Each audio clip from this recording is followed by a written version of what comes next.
Hello, chemists. So recall back in chapter 5 where we talked about atoms. We talked about the protons, neutrons, and electrons that reside in an atom, and we worked with different ways to represent these atoms and isotopes through different chemical and nuclide symbols.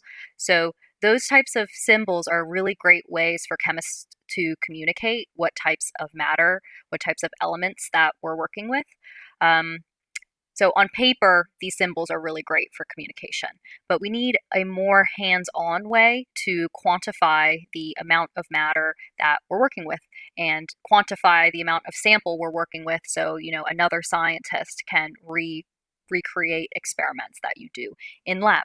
So this is what brings us to atomic mass. This is a way for chemists to quantify the amount of matter that we have in a certain sample. So before in lecture 5, we were talking about, singular atoms. Remember our Dalton model of atoms. An atom is an indivisible, the smallest division of matter that you can have. It's very, very, very tiny. We measure single atoms in the unit of atomic mass unit, or AMU, right? That one proton is essentially one AMU. A neutron is also very, very close to one AMU. And so an AMU is 1.6605 times 10 to the negative 24 grams. So it's a very, very, very small fraction of a gram.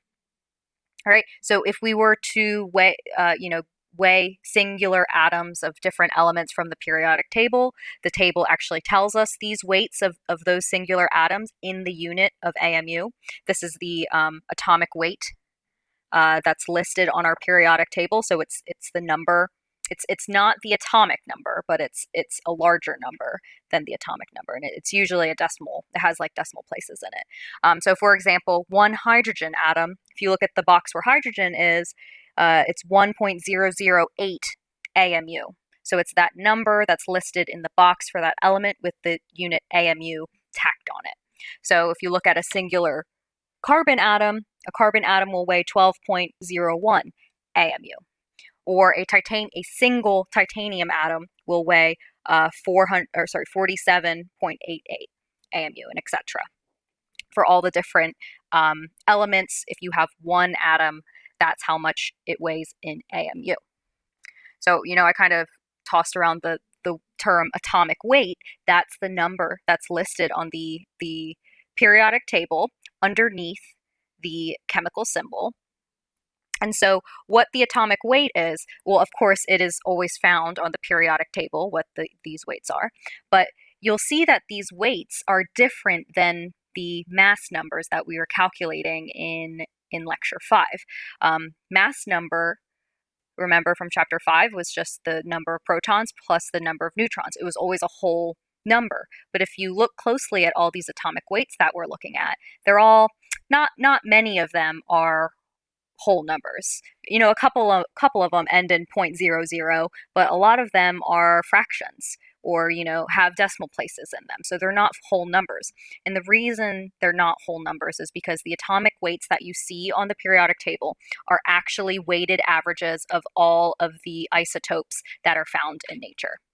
So that's the definition. So atomic weights, which are found on the periodic table for a certain element, is the weighted average of all the naturally occurring isotopes.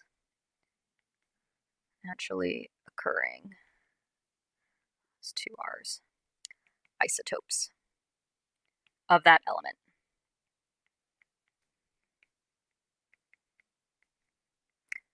All right, so if you look at magnesium here, there are 3 different naturally occurring isotopes of magnesium. There is magnesium 24, magnesium 25, and magnesium 26.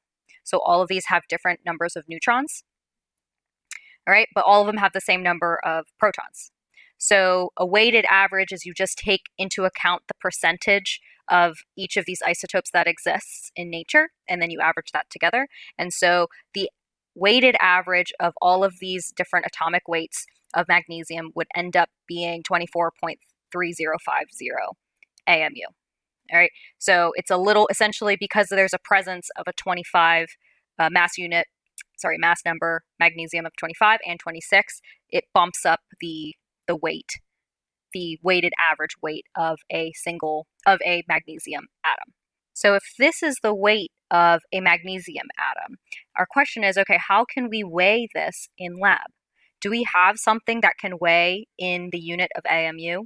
No. Everyone has already been to lab, and you've seen that all the balances that we have in lab, look like this. They have the unit of grams.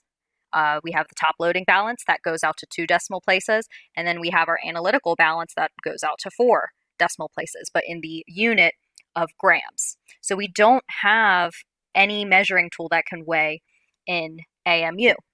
And AMU is so small that our balances can't even detect it. So remember what an AMU is in grams. So we defined 1 AMU as 1.66 times 10 to the negative 24 grams. It's really, really tiny. So if I wrote out this whole number, right, for 1 AMU, let's think about what's that sensitivity of the analytical balance. I just wrote it above there. It only goes out to 4 decimal places. So our analytical balance will only read this much of the number. It's not going to pick up any changes all the way over here. That's like, dozens of place values over. Even if we had a really heavy atom, that we're not going to be able to pick up singular atoms. So this is a problem. We have the microscopic scale of atoms that we were just talking about in lecture 5, but how can we apply that to a lab setting where we can't measure individual atoms? We have to come up with some other type of system, and we're gonna learn about that in the next coming slide. So we have a problem. We need to find a way to scale up this size.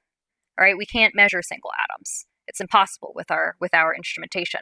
So we need to find a way to scale up these sizes so we can actually measure the masses of substances in laboratory using, the balances that we have there.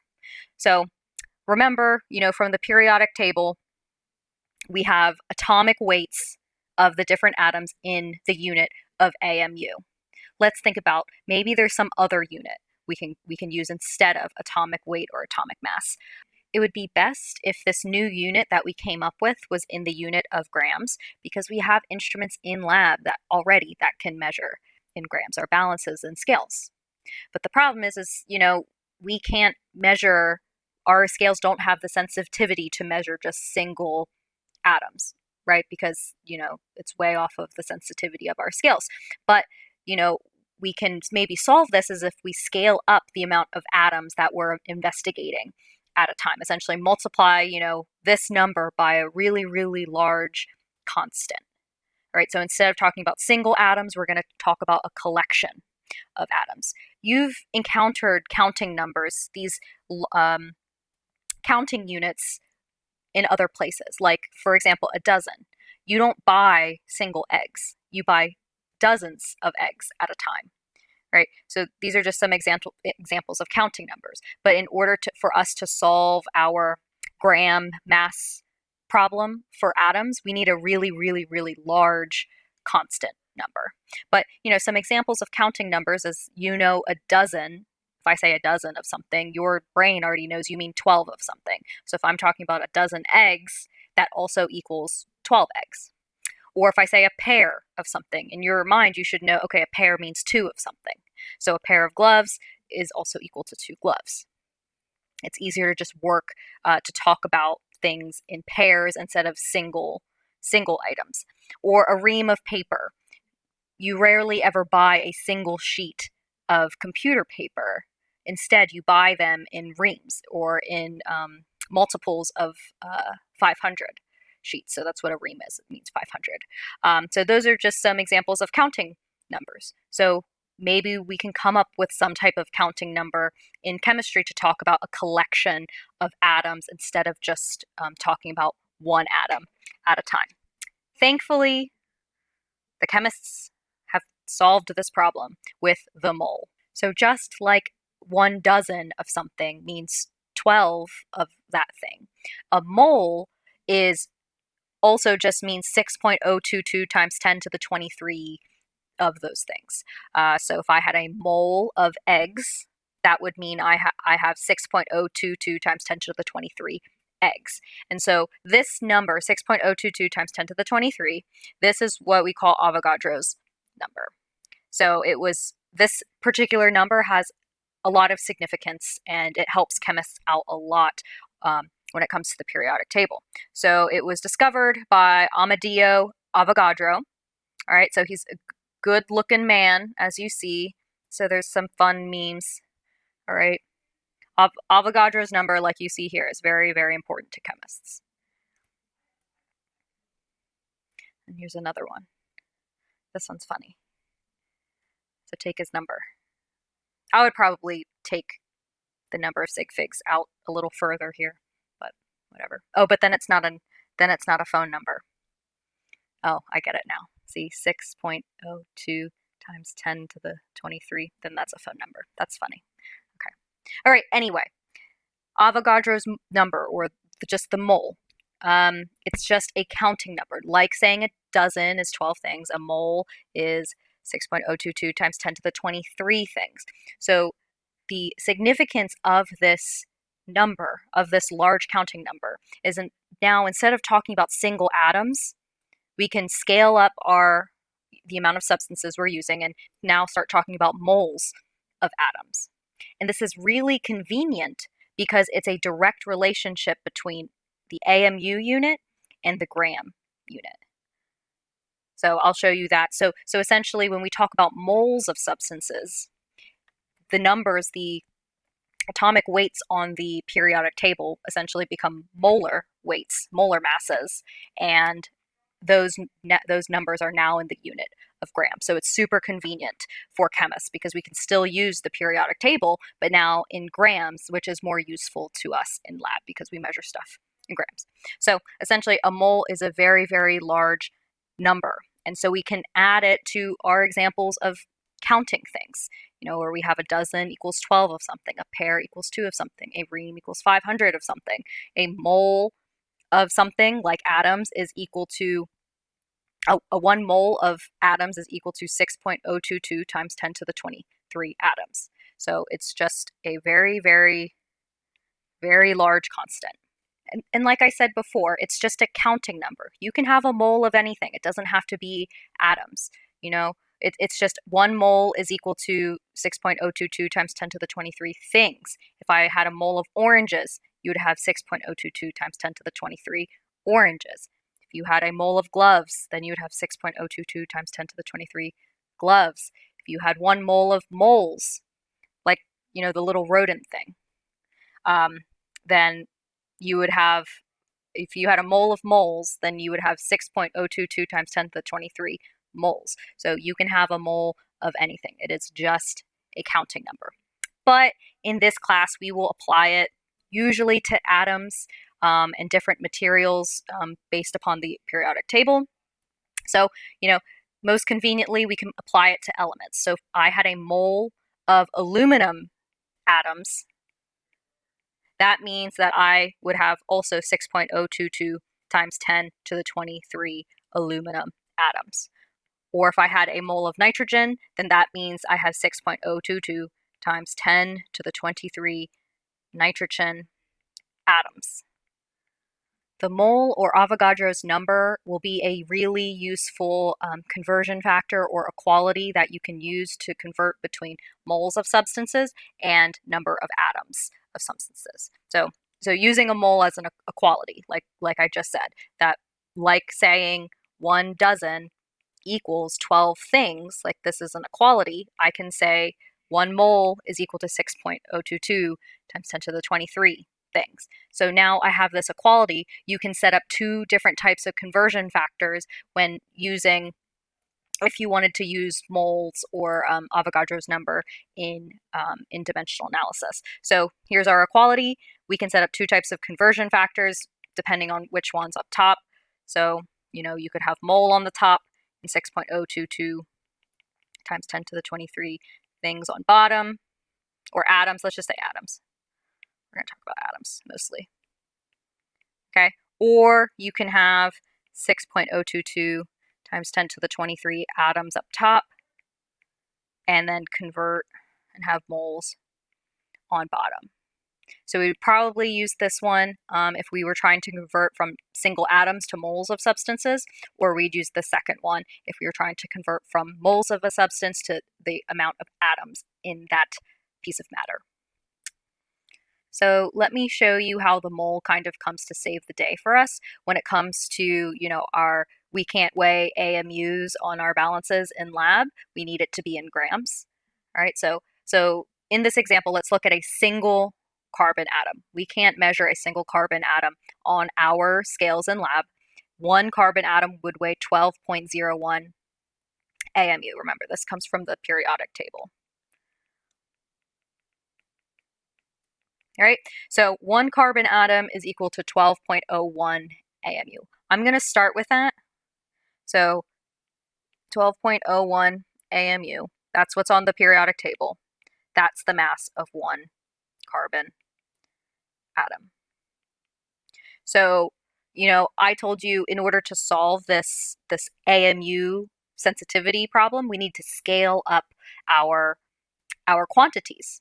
We can't be working in singular atoms. Let's just work with a big ensemble of atoms, and that would be our mole. All right, so why don't I multiply all of this, the number of carbon atoms, by a mole instead? Instead of working with one single carbon atom, let's work with a mole of carbon atoms. So I'm going to basically say 6.022 times 10 to the 23 carbon atoms is equal to 1 mole of carbon atom. So this is Avogadro's number. That the equality that we used in a couple slides previous.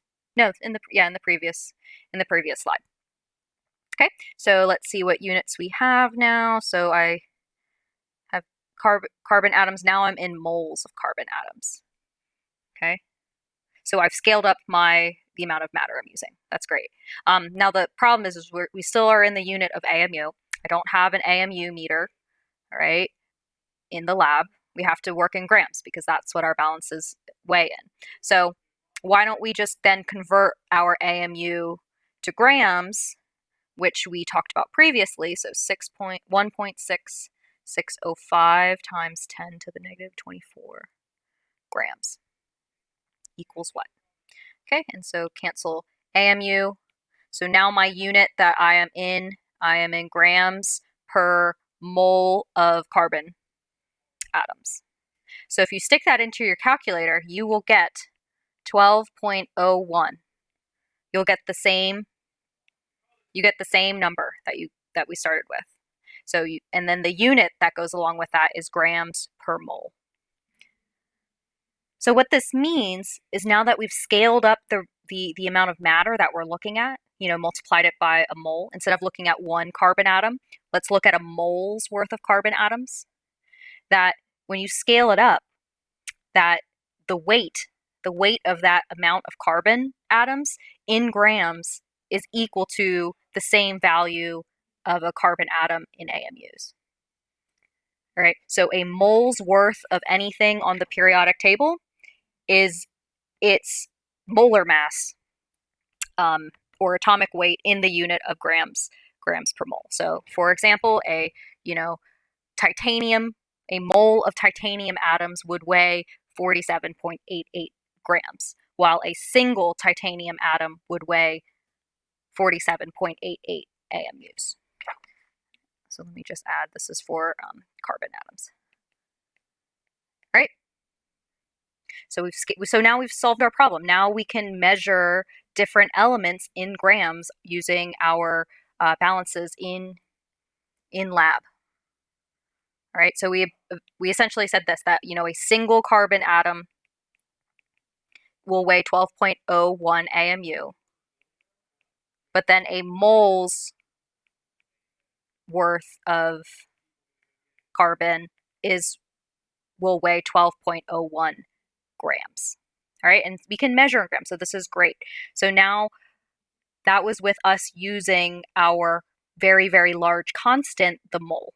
And so now we've established this relationship that relates atomic weight that comes from the periodic table to its molar mass, which also, I mean, it's the same number, but it also comes from the periodic table.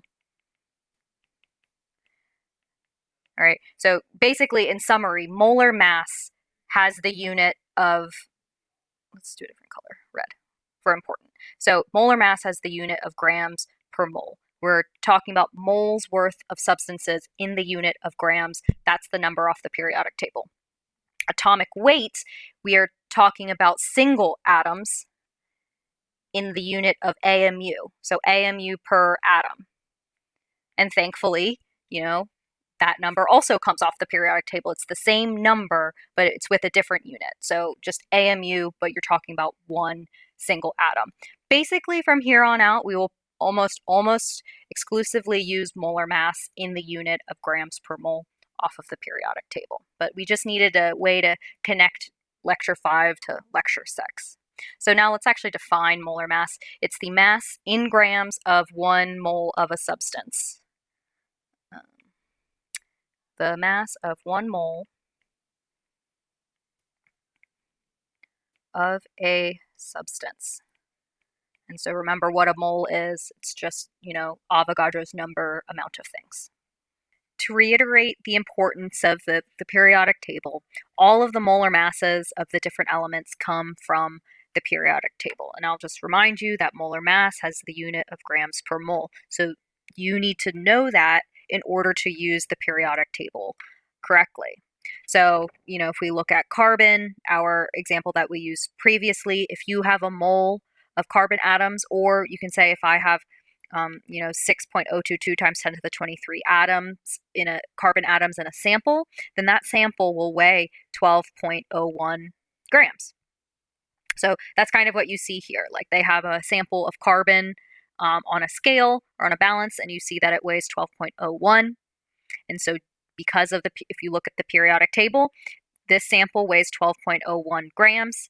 That means that there's also a mole of carbon atoms present, because that's the number on the periodic table for carbon, 12.01. That's how much 1 mole of carbon atoms would weigh in grams.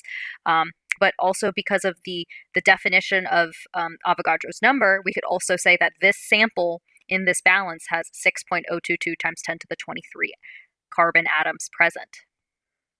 And this works with every single element. So, sulfur, 1 mole of sulfur atoms would weigh 32.06 grams. Or if you had a mole of silver, or if you had 6.022 times 10 to the 23 atoms of silver, it would weigh 107.9 grams. So it works with all of the different elements. Molar mass is in the unit of grams per mole of that particular element. If you look closely at the periodic table, you'll see some of those molar masses or atomic weights are in parentheses, and it's just a whole number. You see that it doesn't have like any decimal places after it. So all of those elements are actually man-made. All right, all of the elements that have the parentheses, molar masses, those are the man-made elements, and they usually don't exist very long. And so it doesn't exist long enough for us to get a very accurate molar mass from it. But it still works the same, that, some of these, Rutherfordium, which is element 104, has a molar mass of 267. So it would weigh about 1 mole of Rutherfordium atoms would weigh about 267 grams. So now this periodic table that you all have in front of you is indispensable. It's just a wealth of information. From lecture 5, we talked about how the periodic table has, all the names. It has all of the chemical symbols that go with each of the elements, that the atomic number is there, and it tells us the number of protons. There's just a bunch of information. Now we've just added to it. Now we know that the periodic table also tells us the weight of one atom, so that's the atomic weight right here, in the unit of AMU. So if we look at like sodium or something, if I have a sodium atom, that one sodium atom would weigh 22.99 AMU. So that's the atomic weight, the weighted average. And then these numbers, that same number also tells us the weight of a mole of that specific element a bunch of those atoms. So if I had a mole of sodium atoms, or 6.022 times 10 to the 23 sodium atoms, that sample would weigh 22.99 grams. So I'll just say per atom right there. Okay, great. So let's do a little practice problem using Avogadro's number, or using the mole, or Avogadro's number as a conversion factor. So why don't we just start collect that conversion factor right off the bat. I know 1 mole of something equals 6.022 times 10 to the 23 of that thing. So this question states, write how many zinc atoms are in 0.55 moles of zinc metal. Oh, and it's a hint. Write Avogadro's number as a conversion factor. So I have that right here. So since we're working with zinc, if I have a mole of zinc, that means that I have 6.022 times 10 to the 23 zinc atoms. So we are doing dimensional analysis. I want to know how many atoms of something I have, and I'm going to start with 0.55 moles of that thing. So I'm going to start with 0.55 moles of zinc. So I want to cancel moles out. So let's look at that conversion factor that I just wrote. Perfect. Moles of zinc is right there. So I'm going to put that on the bottom. Moles of zinc. And then put Avogadro's number on top. 23 zinc atoms. All right. And then I'll show you that the units cancel. And now we are stuck with in the unit of zinc atoms. But that's exactly what I want. So the answer there would be 3.312 times 10 to the 23 zinc atoms. I'm going to quick check significant figures. So I did all multiplication. So I see that there's 2 sig figs in 0.55. So my answer should also have 2 sig figs. So my real answer would be 3.3 times 10 to the 23 zinc atoms. Okay. So we just used our brand new mole Avogadro's number conversion factor to use in dimensional analysis. Fantastic. Okay, so I said before, when working in moles of substances, usually we can weigh that in lab on our balances. We can't weigh single atoms in AMU, but we can typically weigh moles of different substances.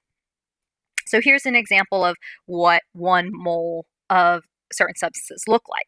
So for example, here I have sulfur. If I have a mole worth of sulfur atoms, it would, so if you see this is a 400 milliliter beaker, so it would be about this much. So this is like your medium to large size beaker, so it would fill about this much of the beaker. That is a mole's worth of sulfur. Or this is a mole's worth of iron atoms. All right, so it's a little bit less than sulfur, probably because it's so dense. It packs together. All right, and then here is an example of a mole's worth of sodium chloride. All right, so when we start talking about compounds, you can have moles worth of compounds too, where this sodium chloride is a single unit, and you have a mole's worth of them. Like they go together. All right, so now the question is, okay, well, this is visually what a mole of sulfur looks like. What would that weigh? About how much would this sample weigh? Where can you get that information? Well, it's on the periodic table, because the periodic table tells us molar masses, moles, grams of samples of 1 mole of a sample. So if I just look at sulfur, this sample would weigh about 32.06 grams. How about that sample of iron? Well, a mole of iron would weigh about 55.85 grams. Great. So those are absolutely weights that we could measure in lab. So we've solved our single atom AMU problem. So let's go back to that zinc question. Let's ask ourselves, is it possible to weigh this much 0.55 moles of zinc in lab? So getting started, write the molar mass of zinc as conversion factor. So now we're using molar mass as a conversion factor. So if I just get it from the table, so underneath zinc it's 65.39 grams per mole. So that's the unit off the periodic table in grams per mole. Grams per mole of zinc. So to write the molar mass as a conversion factor, so let's just say it again. It's zinc is 65.39 grams per mole. So that means 1 mole of zinc would equal 65.39 grams. It's like saying, miles per hour. If I'm traveling 65 miles per hour, 65 miles per hour, that this as a conversion factor would equal 65 miles in 1 hour. So it's kind of like that. All right. So I've written molar mass as a conversion factor, so I can use that in my dimensional analysis. So I guess I want to make sure that everyone understands how I got from the unit of grams per mole to this conversion factor. There's essentially it's an implied 1 in the denominator. Because I say, 65.39 grams per mole. It's essentially 65.39 grams per 1 mole of zinc, or whatever substance that you're talking about. So just know in the denominator there is a implied 1 that goes along with that unit. All right, so what's the original question? Is it possible to weigh 0.55 moles of zinc in lab? So I essentially want to see, okay, how much does 0.55 moles of zinc weigh? So I'm going to start with 0.55 moles of zinc. And I see this new fancy molar mass conversion factor that we just spent time writing out. It has 1 mole of zinc already there on one of the sides. And look, it has grams that I can use to put on top. So I'm going to put 1 mole of zinc on the bottom and 65.39 grams of zinc up top. And then you can see that the units cancel out. So I'm left with grams of zinc, and that's perfect because that's what I want. And so the answer is 35.96 grams. All right, I can absolutely weigh that in lab. 35 grams, yeah. Those crucibles that you weighed were like 22 grams. Let's just make sure units are here. Or, sorry, sig figs are good here. So this answer, or our 0.55 has 2 sig figs. So our answer should have 2 sig figs. So this should be 36 grams of zinc. But we can absolutely weigh out about 0.55 moles of zinc. That's completely possible with our balances that we have in lab. So I essentially just showed you an example where we used molar mass of an element, and we were able to convert from moles, molar amount of that element, to grams, to a weight of that element, using dimensional analysis. So there's a couple ways I can ask you questions. You might, in a question, you might want to convert between particles or atoms, so atoms of an element, to moles of that element, right? Where X, essentially this X is just like of an element. So if I want to go between number of zinc atoms to moles of zinc, then you would use Avogadro's number. And specifically, you would use the equality 1 mole of that substance, X, equals 6.022 times 10 to the 23, X of, whatever element atom that is. So, or if you want to go the other way, you'll still use Avogadro's number. You would just flip whatever is on the denominator to make sure your units cancel out. Okay, well, what if you want to convert between grams and moles? Well, you'll use the molar mass from the periodic table. So specifically, you'll want to get the molar mass, which is a number off of the periodic table, in grams per mole. All right, or that number in grams per 1 mole of that substance. So the conversion factor that you would use, you could rewrite it as that number from the periodic table, grams equals 1 mole of that element. So element X or whatever. All right, so these are where you use the 2 different conversion factors that we just learned about. Avogadro's number or molar mass. Molar mass will convert between grams and moles, while Avogadro's number will convert between number of atoms or particles and moles of that substance. So you can kind of see how we can put these things together. Both of these conversions have moles associated with them. So what if we just kind of linked everything together? So in a single problem, you could use both Avogadro's number and molar mass in the same problem and set up this series of conversion factors. I might give you grams of a sample and ask you at the end, how many atoms are present in this sample? So you'll have to use a couple of conversion factors. If I give you grams of a sample, you can figure out, okay, how many moles of that element is present in the sample. And from moles of an element, you can go to number of atoms or particles using Avogadro's number.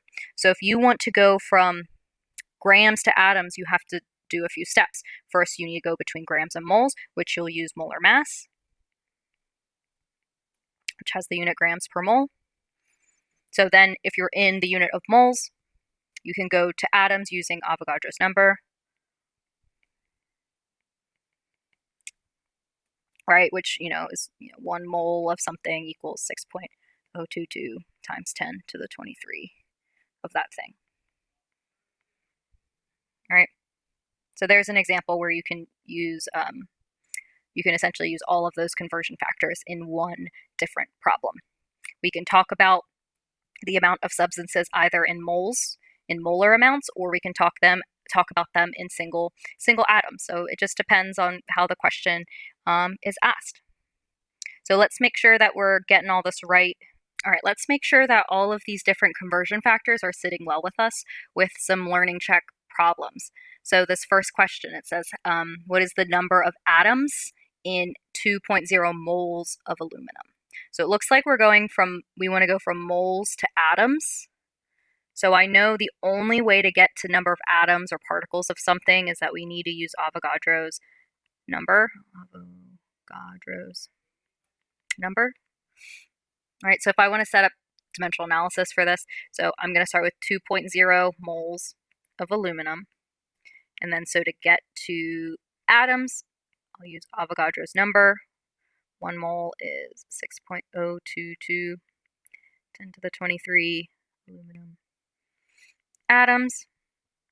And so if you plug that into your calculator, you get 1.2 times 10 to the 24 aluminum atoms.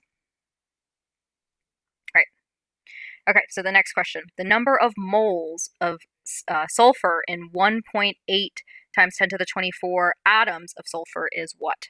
Okay, so here it's asking us moles of sulfur, and so we're going to start from atoms of sulfur and get to moles. Well, this problem is just the reverse of the previous one. You can use Avogadro's number to go from moles to atoms. You can also use Avogadro's number to go from atoms to moles. It's the same conversion factor. So again, I'm going to use, Avogadro's number again, but this time I'm going to start with 1.8 times 10 to the 23 atoms of sulfur. All right, so now, come on. Sulfur, we're in the unit of sulfur atoms. We want to be in moles of sulfur. So to cancel out atoms, I'm going to put the 6.022 times 10 to the 23 atoms of sulfur on bottom. So this is Avogadro's number. So I want to cancel atoms with atoms, and then 1 mole will go on top of sulfur. All right, so if you plug that into your calculator, you should get 3 moles of sulfur. It's like 2.99 or something like that. So that's essentially 3 moles. 3 moles of sulfur. All right, let's keep going. All right, what is the amount of moles of carbon in a 36.02 gram sample of carbon? Come on. All right, so it is asking for a number of moles, but we are starting with grams. So we want to go from grams to moles. So we want to use molar mass in this case. So look back at the previous slide where it talks about, are you converting between these two things and which thing to use, but which conversion factor to use. But really, It tells you right in the unit itself. Molar mass converts between grams and moles. And so if I look up the molar mass of carbon, carbon is, its molar mass is 12.01 grams per mole. And so I can rewrite that molar mass, I'll just rewrite it right here.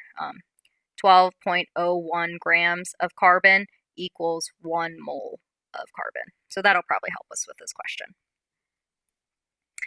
Because we want to go between grams of carbon to moles of carbon. So I'm gonna go ahead and start with 36.0 grams of carbon. And now I'm going to use the molar mass conversion factor. I want to put grams of carbon on the bottom because I know that those units will cancel. And then 1 mole of carbon stays on top. Then if I cancel units, you guys can see that we are left with moles of carbon on top. And so if you plug that into your calculator, you get 2.997 moles of carbon. But let's make sure our sig figs are all good here. So I have 3 sig figs in 36.0. So I want to have 3 sig figs in my answer. So this is going to be 3.00 moles of carbon. That's how many moles of carbon are in a 36.0 gram sample of carbon. I used molar mass from the periodic table. All right. Now, the number of neon atoms in 15.0 gram sample of neon. So this is an example where we're going from grams of a substance to number of atoms of a substance. So we have to go through moles. Remember this, grams to moles to atoms. So in this example, we're going to use both Avogadro's number and molar mass. So let's just remind ourselves, 1 mole of neon is equal to 6.022 times 10 to the 23 atoms of neon. Also, if you look up neon's molar mass, neon's molar mass is 20.18 grams per mole. Right? So if I want to rewrite that as a conversion factor, it's 20.18 grams equals 1 mole of neon. Great. Okay. So we want to go from grams to number of atoms. So let's start with what's given to us, which is grams. 15.0 grams of neon. Okay, let's look at our conversion factors we have. So the only conversion factor that has grams of neon is the second one, which is just the molar mass.